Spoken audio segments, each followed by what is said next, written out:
हनुमान, हनुमान कहाँ है? उसे भी बुला लो।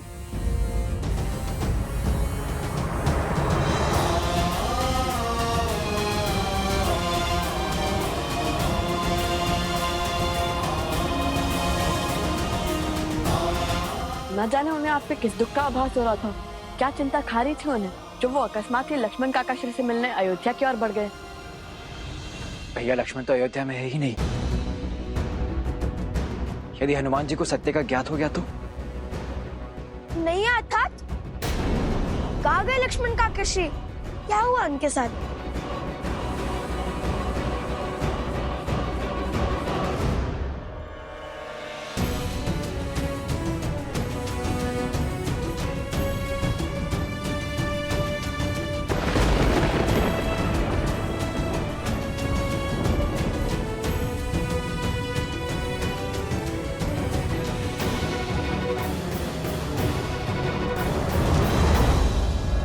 प्रभु,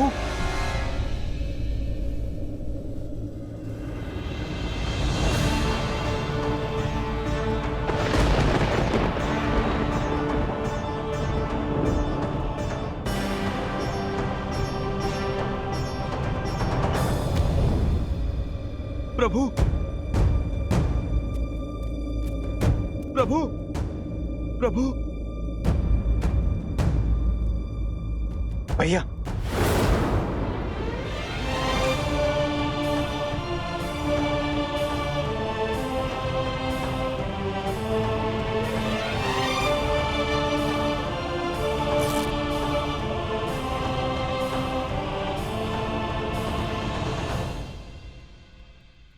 यूं किसी को बिना बताए अयोध्या जाने का क्या अर्थ था हनुमान?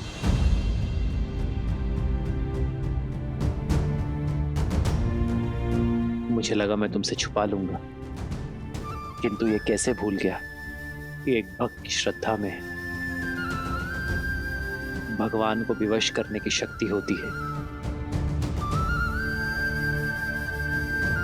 हनुमान, मैंने तुम सबसे एक सत्य छुपाया है, और वो सत्य ये कि लक्ष्मण ने सरयू में जल समाधि ले ली है।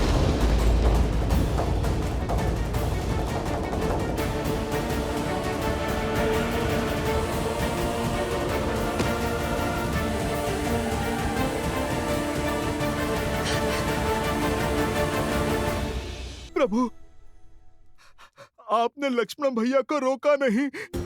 रोका था हनुमान, बहुत रोका था, किंतु मेरे लक्ष्मण ने ना रुककर इस संसार में धर्म और वचन का उदाहरण स्थापित किया है। और मैं ये चाहता हूं कि मेरे पुत्र भी उसी मार्ग पर चले, धर्म और वचन की स्थापना के लिए अपने प्राण तक त्यागने को सज रहे। हनुमान, मैं जानता हूं दुख विराट है, किंतु ये समय टूटकर बिखरने का नहीं है। ये समय है स्वयं को संभालने का, हर संकट से लड़कर संसार की रक्षा करने का है।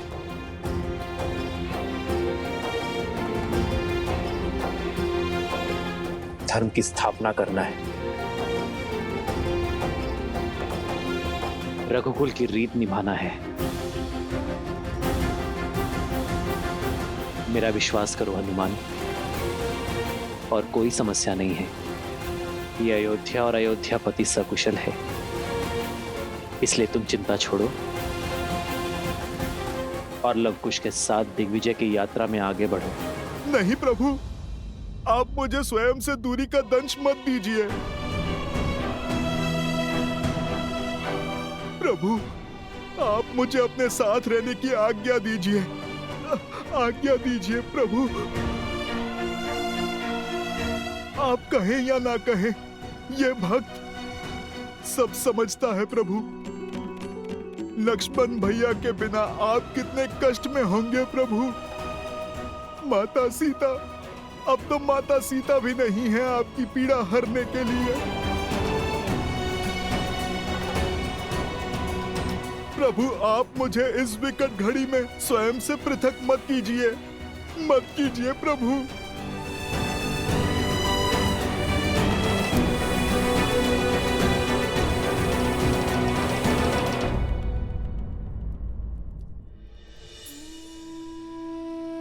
यदि आप हमारे कारण चिंतित हैं पिताश्री, तो आप व्यर्थ में ही व्यतीत हो रहे हैं। वक्त से इस विकट घड़ी में भगवान के साथ उनका सुख मत छीनिए। देखिए ना, आपकी चिंता हनुमान जी के मुख पर प्रदर्शित हो रही है। उन्हें आपके साथ रहना चाहिए, हमारे साथ नहीं। हम पर विश्वास कीजिए और ऐसे एक भक्त की आस मत तोड़िए। हनुमान,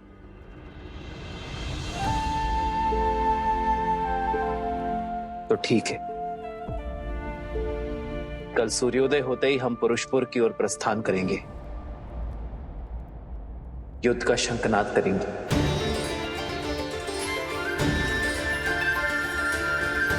और तुम भी हमारे साथ ही चलोगे हनुमान।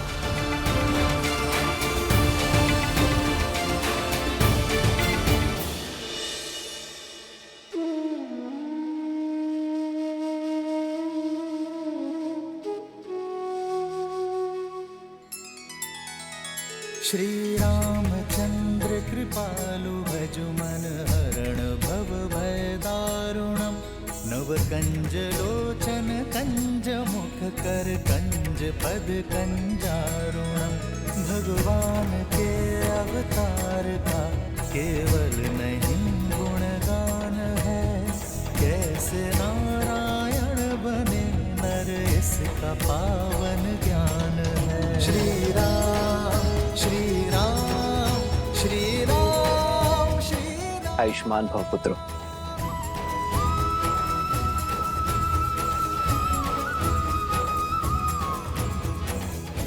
अपनी दिग्विजय को संपूर्ण करने के लिए सज्ज हो। सेना भी सज्ज है भैया।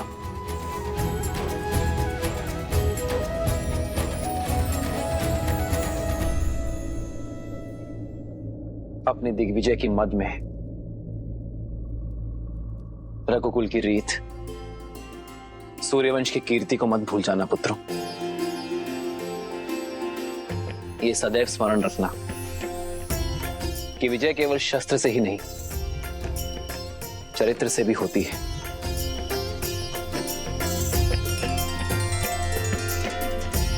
तुम दोनों केवल रघुवंश के अंश नहीं हो, धर्म के पथिक भी हो। और ये यात्रा केवल भ्रमण नहीं, यह अध्ययन है, संसार का भी और स्वयं का भी। क्योंकि जो स्वयं पर विजय पा लेता है,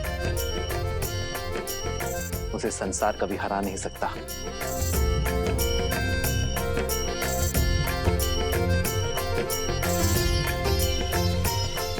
आयुष्मान भव।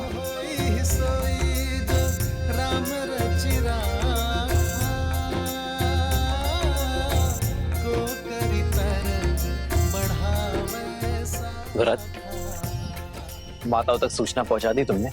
जी भैया, संदेश भेजा जा चुका है।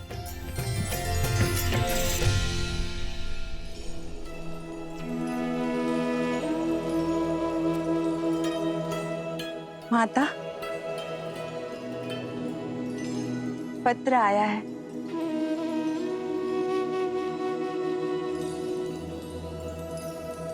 प्रभु ने आप दोनों की सुन ली। कल महाराज और भरत भैया की भेंट लव, कुश और हनुमान जी के साथ हुई, और रात्रि में भोजन भी उन लोगों ने साथ में ही किया। तुम सत्य कह रही। धन्यवाद नारायण, धन्यवाद। मेरे पोते अपने पिता से मिले, उनका आशीर्वाद पाया, इससे सुखद और क्या हो सकता। लव और कुश अपने भारत भ्रमण को संपूर्ण करने के लिए आगे बढ़ रहे हैं, और राम और भरत पुरुषपुर की ओर अग्रसर हैं, उन दुष्ट गंधर्व के अंत के लिए सज्ज हैं।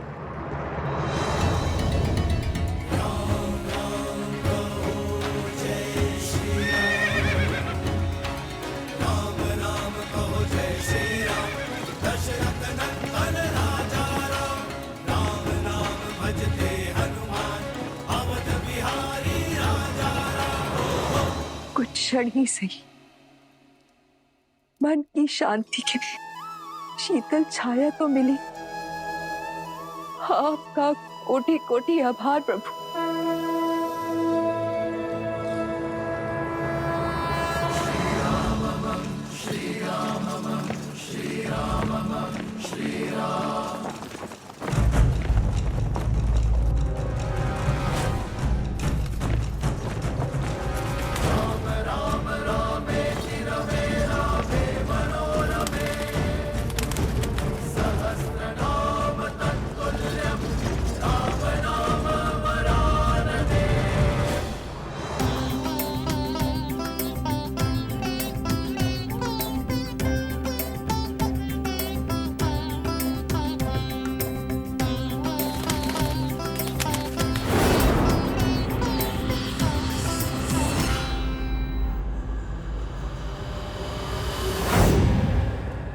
महाराज की जय हो। क्षेत्रवासियों ने अयोध्यापति राम से सहायता की गुहार लगाई है और वो अपनी सेना के साथ इसी ओर अग्रसर है। उनके अनुज भरत भी उनके साथ है। सुना है कि कौशल की सेना अत्यंत बलशाली है और प्रचंड है। यदि युद्ध हुआ तो हम उनसे कदापि नहीं जीत पाएंगे महाराज।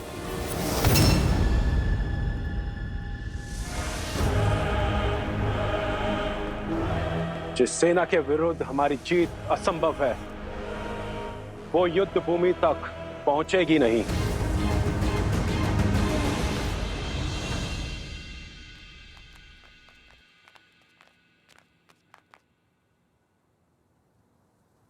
कुश, ये तो कोई आश्रम प्रतीत होता है।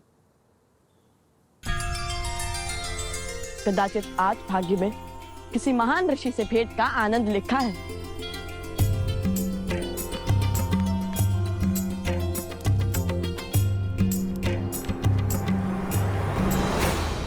कौन हो तुम? किससे मिलना है? वेशभूषा से नहीं समझे मित्र, हम ऋषि कुमार हैं। महात्मा ऋषियों से मिलने का मन किया तो चले आए। ये कोई धर्मशाला नहीं है, ये ऋषि अगस्त का आश्रम है। यहाँ बिना उच्च ज्ञान, उच्च गुरु और उच्च कुल के बिना कोई प्रवेश नहीं कर सकता। ऋषियों से कुल और वंश नहीं पूछा जाता। साधुओं से मिलने के लिए कुल की नहीं, संस्कारों की आवश्यकता होती है। हम ज्ञान के लिए एक यात्रा पर निकले हैं। अंदर बैठे गुरुवर से भेंट करना चाहते हैं। अब तो जाने दीजिए उनमें भीतर। भीतर जाओगे?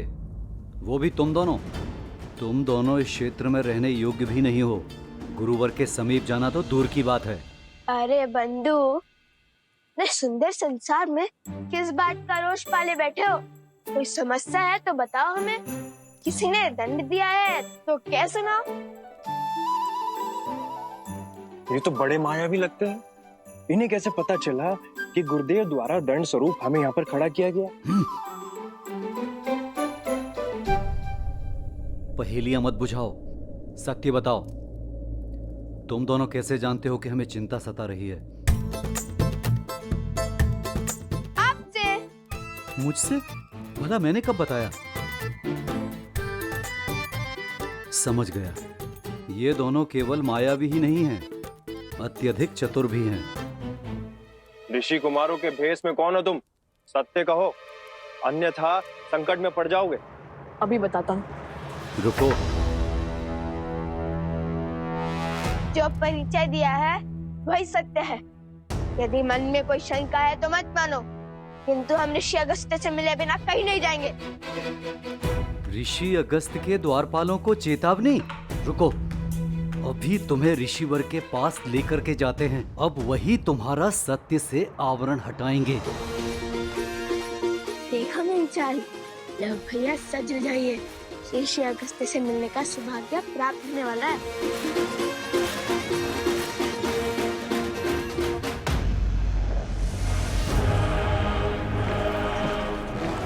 वो देखिए महाराज, राम की सेना घाटी में प्रवेश कर चुकी है।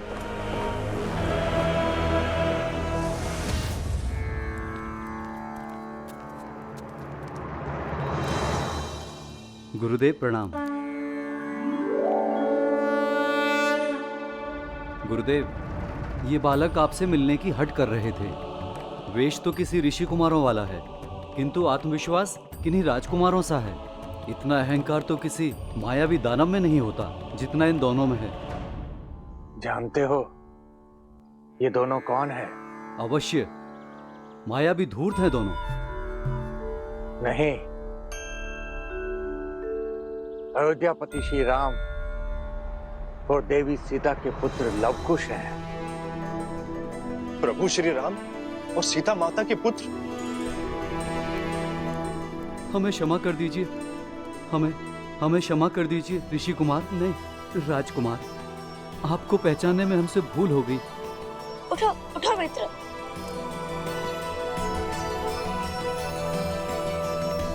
कर्तव्य भले ही राजकुमारों का निभाते हैं, किंतु मन से सदा ऋषि कुमार है।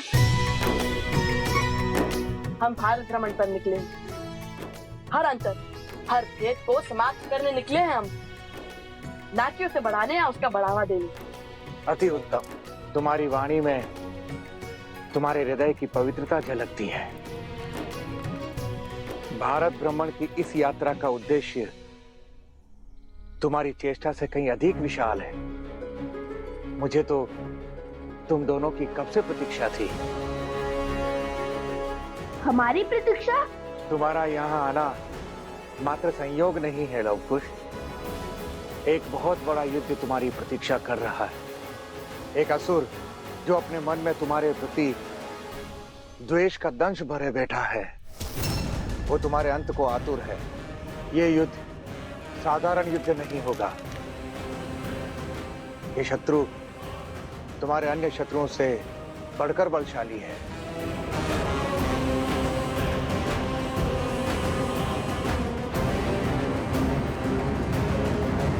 वो भी तुम दोनों की भांति पितृभक्त है, जो अपने पिता की मृत्यु का प्रतिशोध लेने का प्रण लिए बैठा है। कौन है वो उसे? कुंभकर्ण पुत्र देवावीर।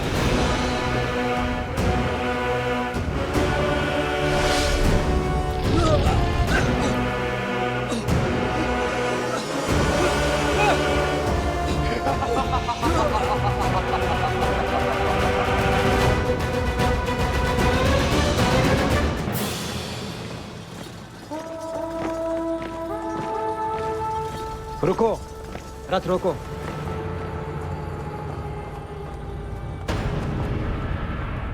भरत, तुम सेना को लेकर आगे बढ़ो। मेरे पीछे सेना की एक छोटी टुकड़ी पीछे छोड़ते हुए सेना का नेतृत्व करो। मैं तुम्हें इस युद्ध की बागडोर सौंपता हूं। ये मेरे लिए सम्मान की बात होगी भैया, विश्वास रखिए, मैं आपको निराश नहीं करूंगा। और भरत के होते हुए श्री राम को युद्ध भूमि में पग रखने की आवश्यकता नहीं होगी।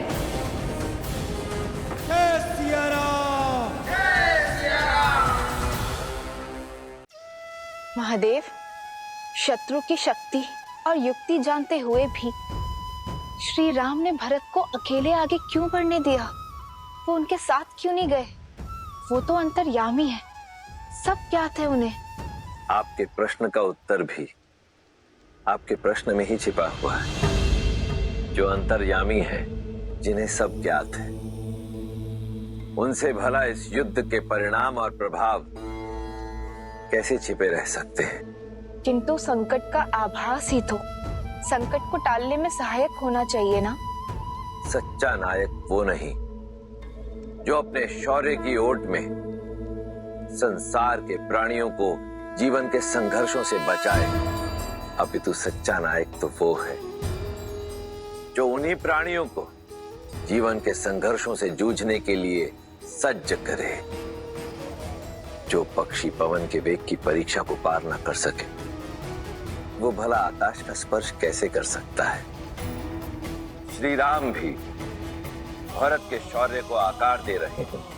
उन पर आज भरोसा कर उन्हें कल के लिए, भविष्य के लिए तैयार कर रहे हैं, क्योंकि अब राम के अयन का अगला अध्याय आरंभ होने वाला है, जो इस युद्ध से बहुत अधिक विराट है,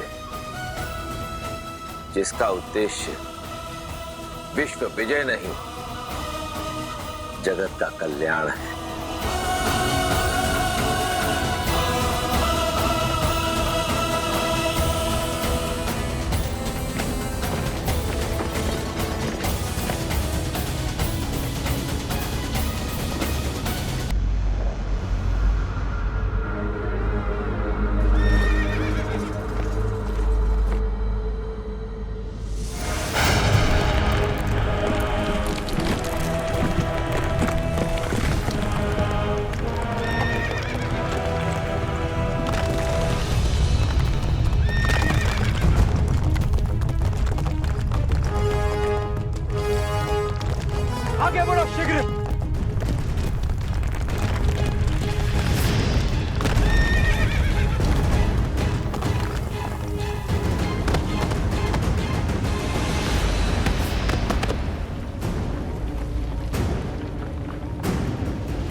सैनिकों,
मेरे पिता महायोद्धा कुंभकर्ण के मृत्यु दिवस की पूजा करने से पीछे हट रहे थे ये सब।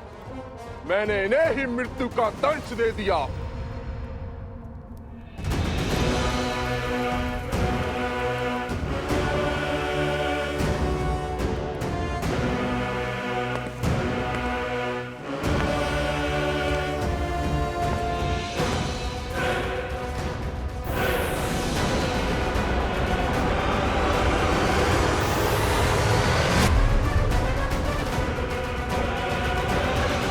किसी भी अन्य नगर, द्वीप, राज्य से पंडित लाओ, उन्हें हमारे प्रजाजन दास के रूप में भेंट करो।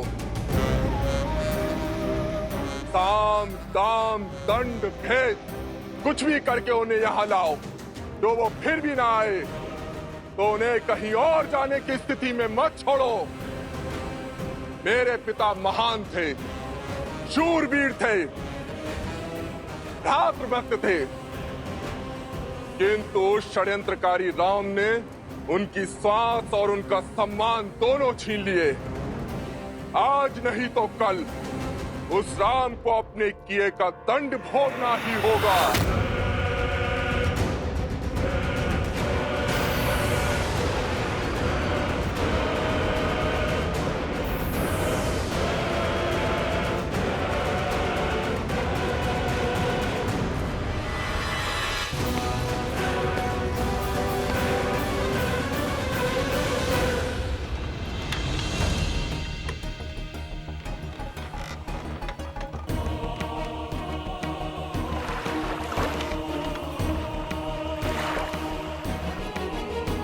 यहाँ से पूर्व की ओर जो द्वीप है, वही है कुंभकर्ण के सौतेले पुत्र देवामित्र का साम्राज्य।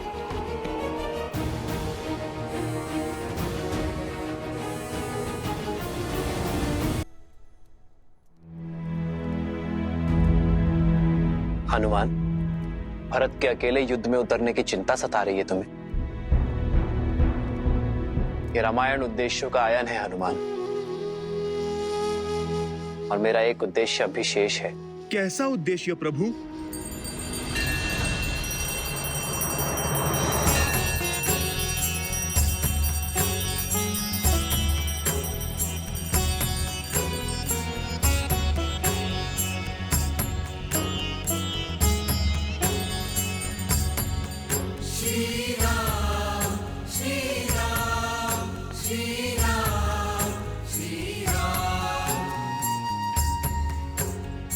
दशरथ पुत्र राम का नमन स्वीकार करे ऋषि कुंभोधर।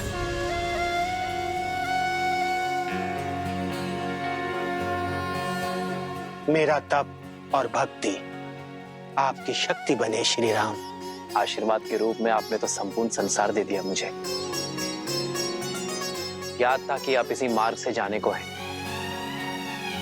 आपके मार्गदर्शन में हिंगलाज माता के दर्शन करने की इच्छा है मेरी। अपने भाई भरत की विजय की प्रार्थना करना चाहता हूं मैं ऋषिवर। हर हर महादेव।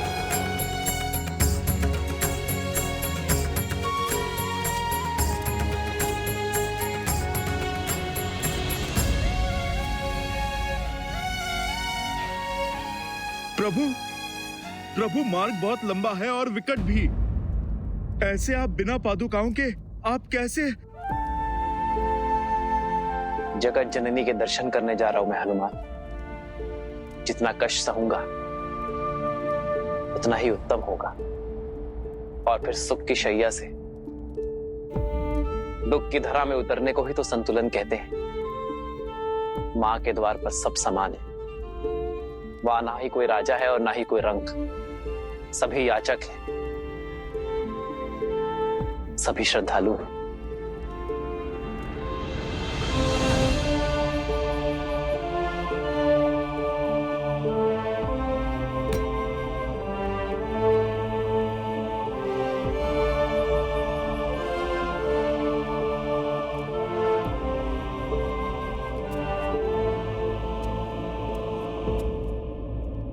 माता हिंगलाज देवी की, माता हिंगलाज देवी की, माता हिंगलाज देवी की, माता हिंगलाज देवी की।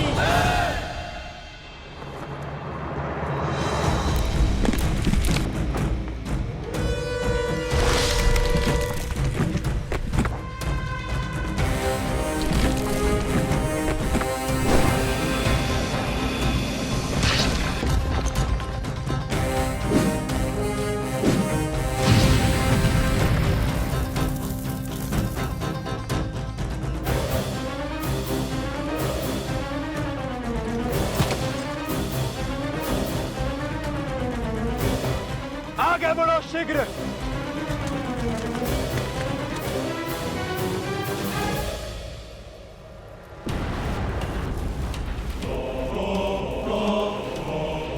यमदेव, इस युग के अंत का समय आ गया है।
शीघ्र ही श्री राम के भक्त पुनः अयोध्या में पड़ेंगे।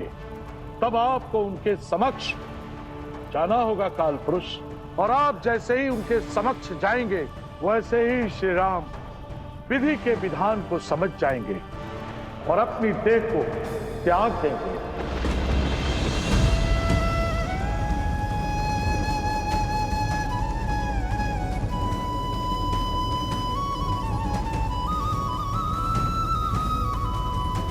महादेव, मन की शंका सत्य का रूप ले रही है। महादेव, ये नियति का कैसा लेख है?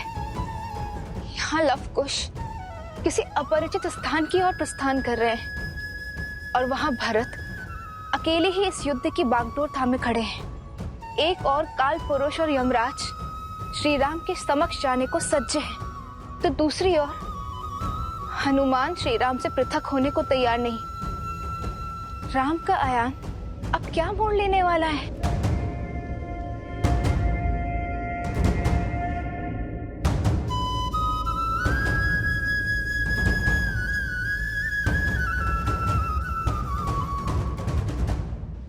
क्या परम भक्त हनुमान अपने श्री राम का देह त्याग सह पाएंगे?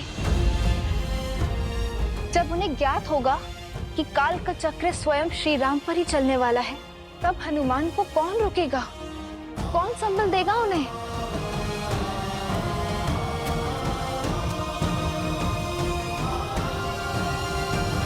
अब तो हनुमान क्षण भर के लिए भी श्री राम से पृथक नहीं होने वाले। ऐसी परिस्थिति में काल की स्थिति कैसे उत्पन्न होगी? और हनुमान स्वयं आपके अवतार हैं। भला आपको हराने का सामर्थ्य किसमें है? नियति के निर्णय को और भाग्य के लेख को बदला नहीं जा सकता देवी। यदि नियति को नियंत्रित करना संभव होता तो क्या स्वयं नारायण के अवतार श्री राम को वनवास का दंश सहना पड़ता? क्या देवी सीता धरती में समाहित होती? क्या श्री राम के अनुज लक्ष्मण इस प्रकार मृत्यु को वरण करते? क्या महाज्ञानी महातपस्वी लंकापति रावण इस प्रकार अपयश प्राप्त कर संसार से विदा होता? यही नियति का चक्र है देवी। कठोर परंतु न्यायपूर्ण। देर सवेर जो भी घटना घटित होने वाली होती है वो घट के रहती है। और अब नियति के इस चक्र का सामना हनुमान को करना पड़ेगा। अपने श्री राम से पृथक होने का दुख झेलना ही पड़ेगा, क्योंकि यही घटना इस युग का समापन करेगी देवी।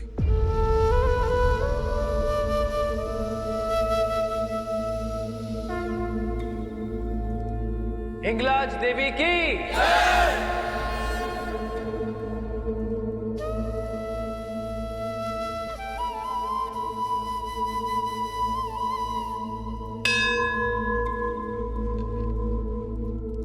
नारायण के नए अवतार की लीला आरंभ होने वाली है देवी, और इसके लिए अनिवार्य है कि श्री राम और ये युग दोनों का समापन हो। अब परीक्षा तो हनुमान की है, क्योंकि भक्त की इच्छा के विरुद्ध तो स्वयं भगवान भी अपने प्राण त्याग नहीं सकते। इसलिए यह आवश्यक है कि हनुमान स्वेच्छा से श्री राम को जाने दे। असंभव। जो हनुमान श्री राम की आह तक नहीं सह सकते, वो सदा सदा के लिए उनका वियोग कैसे सहेंगे?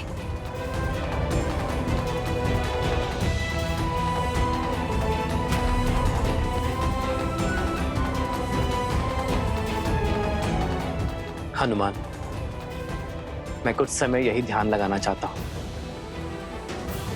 भरत और लवकुश के लिए प्रार्थना करना चाहता हूं।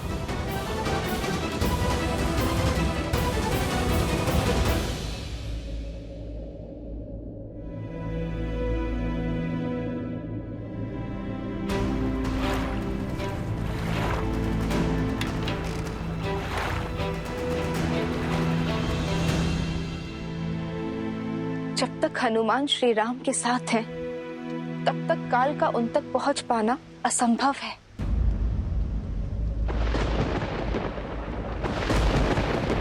संपूर्ण त्रिलोक इस प्रश्न से चिंतित है देवी, और अब इसका उत्तर भी त्रिलोक ही ढूंढेगा। नारायण नारायण। हे परमपिता, आपने उपाय तो बता दिया, किंतु उसे करेगा कौन? आप नारद मुनि, आप करेंगे। अब अद्भुत अद्भुत परमपिता। आप देखिए, मैं अपना हर कार्य मन में आनंद और मुख पर मुस्कान के साथ करता हूं, और नियति के संचालन में प्रभु श्री हरि मेरा उपयोग करते हैं। किंतु साक्षात महादेव के अंश श्री हनुमान के साथ ये नहीं नहीं नहीं नहीं नहीं, नहीं। आप परमपिता इस घोर संकट को हम मोल नहीं ले सकते। नारायण नारायण। हे परमपिता, यदि भूल से भी हनुमान को इस छल का आभास हो गया तो वो मुझे कहीं से भी खोज निकालेंगे, और यदि बात प्रभु श्री राम पर आई तो उसमें तो वो मेरे ही समान है, प्रभु श्री हरि के भक्त। किंतु इस छल के पश्चात हनुमान किसी को भी क्षमा नहीं करेंगे। तब तो हरि का आगमन टालना होगा, क्योंकि जो कार्य हरि के परम भक्त नारद मुनि करने से कतरा रहे हैं, तो उस कार्य को और कौन संपूर्ण करेगा? माता। और यदि ये कार्य नहीं हुआ तो नियति का चक्र रुक जाएगा। इसलिए श्री राम पर से हनुमान का ध्यान हटाना बहुत ही आवश्यक है। परंतु माता, ये तो लवकुश के साथ भी अन्याय ही होगा ना?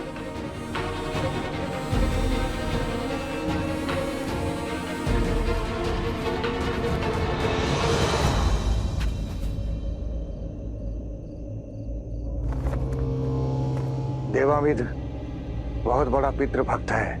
वो अपने पिता को ईश्वर के समान पूजता है। वो राजा तो बन गया, किंतु उसकी दरिद्र प्रजा संसार को उपहार के रूप में बांटी जाती है। अपनी युक्ति और नीति से उस क्षेत्र के 7 द्वीपों पर उसका आधिपत्य है। उसके लिए संपूर्ण संसार में कोई महत्व रखता है तो वो है उसका पिता कुंभकर्ण। उसका एक ही उद्देश्य है, अपने पिता कुंभकर्ण की मृत्यु का प्रतिशोध लेना।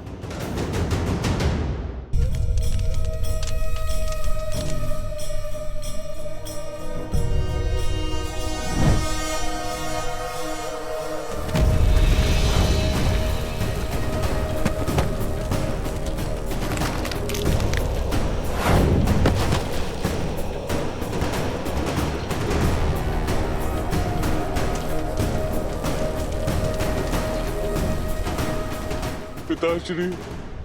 किंतु कुंभकर्ण उसकी माता करकोटी का दूसरा पति था। देवामित के पिता अनुलोमा को महाराज दशरथ ने देवासुर संग्राम में मार गिराया था। मैं आपका अंश तो नहीं हूं, किंतु मेरी विधवा माता से विवाह कर आपने मुझे अपने पुत्र की भांति पाला, मुझे स्नेह दिया, प्रेम की छाया दी, और एक दिन उस राम ने मुझसे मेरा संसार, मेरा पिता छीन लिया।